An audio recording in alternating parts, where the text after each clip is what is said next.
Guys, what we are here to talk about today is not just a healthcare issue, not just an economic issue. It is a very profound moral issue.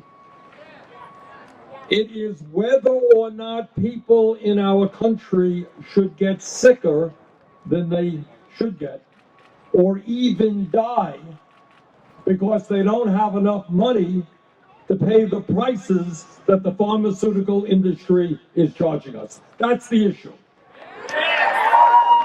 And I say it is time for the pharmaceutical industry to stop ripping off the people of this country.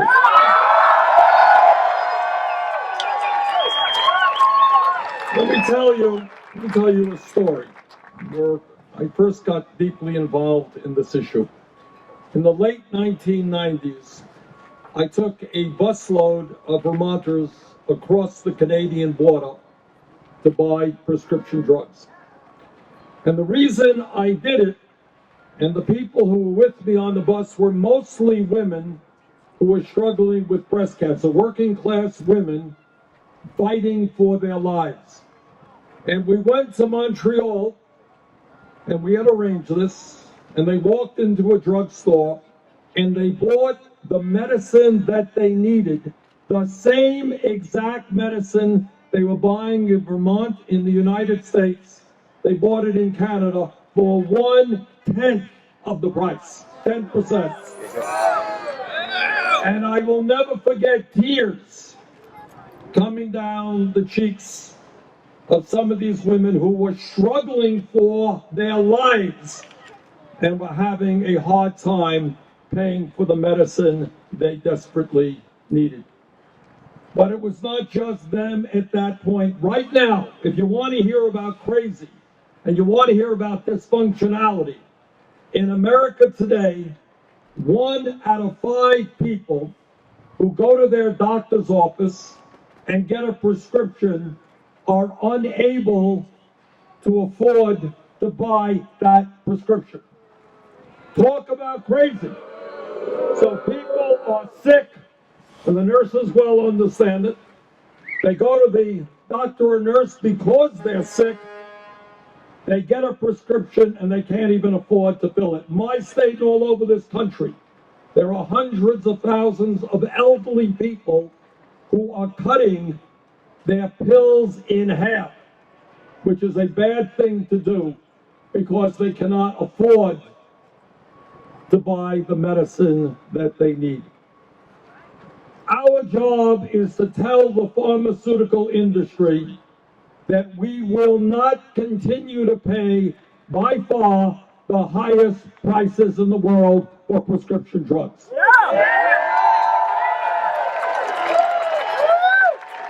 And it's not just Canada, it's all over Europe. And the reason that their drug prices are lower is because in every instance, the governments negotiate prices with the drug companies. Now, what we've got in this country is really quite incredible. You can walk in to your pharmacy tomorrow and find out that the medicine you've been using for 20 years has doubled or tripled in price. There is no legislation, there is no language anywhere which prevents the drug companies from charging us any price they want, and that is precisely what they are doing.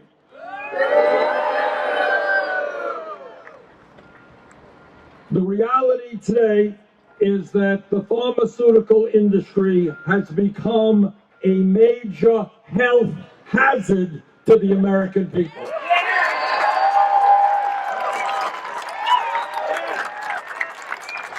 Since 2003, total spending on prescription drugs in our country has more than doubled. Now here is maybe the most important point, and that is while millions of Americans cannot afford the medicine they desperately need, while some of them die and others become sicker, Last year, the 5 major drug companies made $50 billion in profit. And the top executives of the 10 largest drug companies made collectively over $300 million in compensation. So Americans die or get sick because they can't afford the medicine they need. Drug companies receive huge profits, and the CEOs of those companies get outrageous compensation packages. Now, why does this happen? Well, I'll tell you exactly why it happens. It happens because the pharmaceutical industry is one of the most powerful forces in Washington, D.C. Since 1988, listen to this is really quite incredible. Since 1988, they have spent $3 billion in lobbying and have made hundreds of millions of dollars in campaign contributions. They currently have 1,400 paid lobbyists in Washington, D.C. right now, working day and night to make sure that we pay outrageously high prices for the medicine that we need. Let me just give you a few examples of the greed of the pharmaceutical industry. And I want to tell you something. They are getting nervous. Tell you a very funny story. Yes, they're getting nervous, and you are making them very nervous. Thank you. And the reason that they are nervous is they understand that if we win here in California, other states in the country will be following very, very quickly.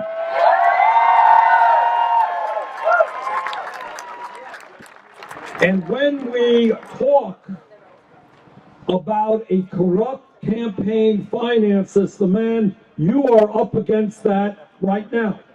My understanding is that the pharmaceutical industry is prepared to spend up to $100 million to defeat Proposition 61. Well, they can spend all of the money that they want, but the people understand that they're a bunch of crooks and they're going to beat them.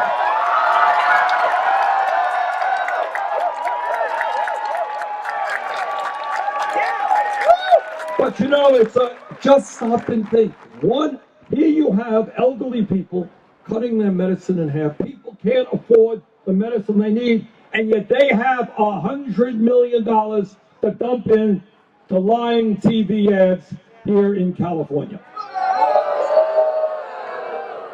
Now, when you defeat the pharmaceutical industry here, you are not only going to send a profound message all across this country that we're tired of their greed and of their profiteering, you're going to do even more than that. You're going to show that the American people are prepared to stand up to powerful corporations who are trying to buy elections.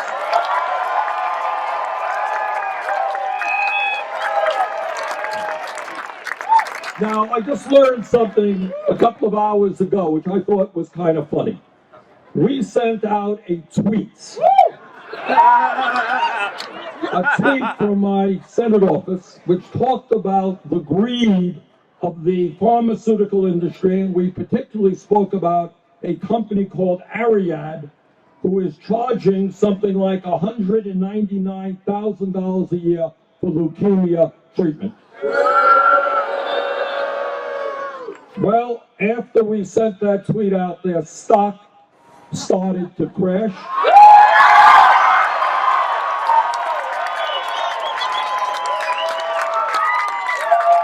And apparently their stockholders lost some $387 million.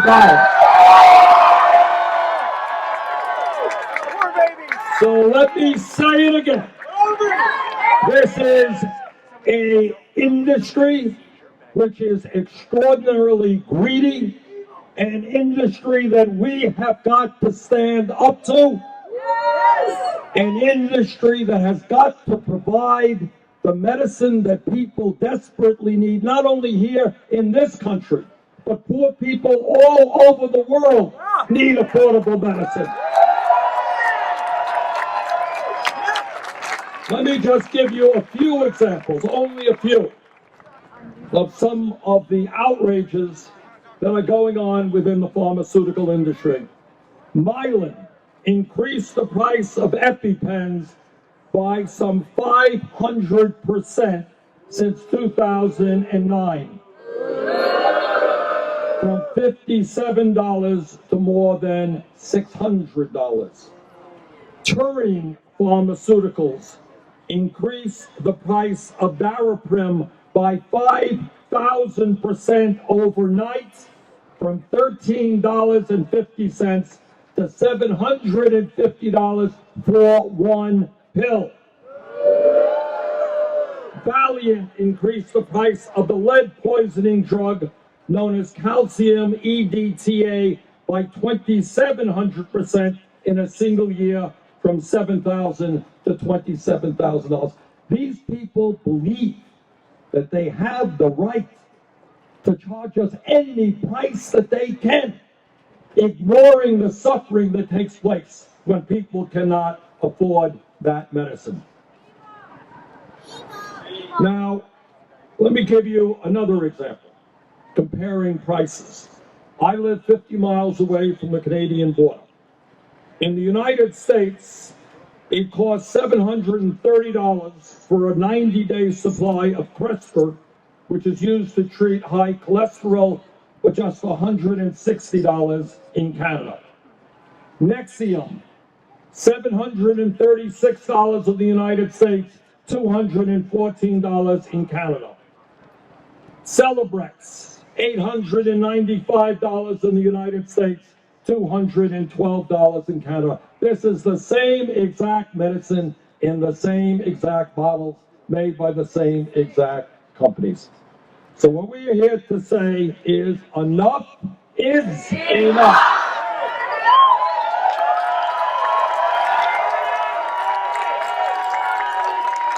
Now, this is not only about people becoming needlessly sick or dying.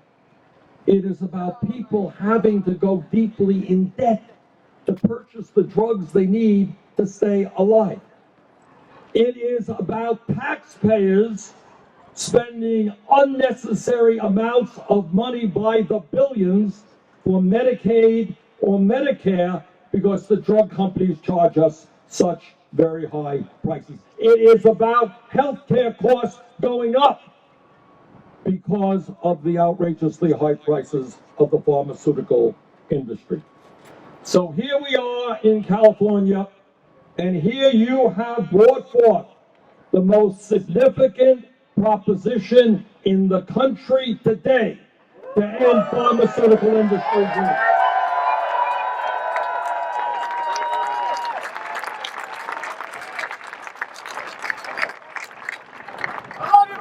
Now they are going to say whatever they have to say, whatever lies that they can come up with to try to frighten people and to bombard the airwaves with 30-second ads. But the people of California are smart, and they understand that there must be a reason why the drug companies are prepared to spend up to $100 million. And that reason is that if you beat them here, we're going to put them on the defensive. We're going to lower the cost of medicine all across this country.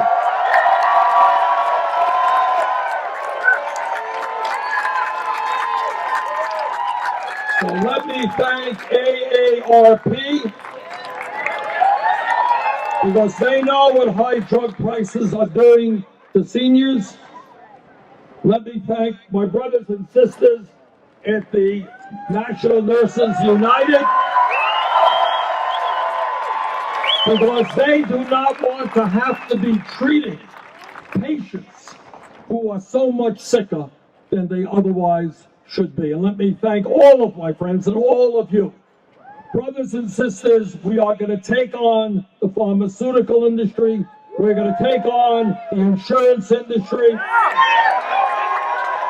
We're going to take on a corrupt campaign finance system, which is allowing the drug companies to spend unlimited sums of money so that they can continue to rip off our people. Brothers and sisters, work hard on this issue. We need your help. The entire nation is looking at California. Let's go forward together. Thank you all very much.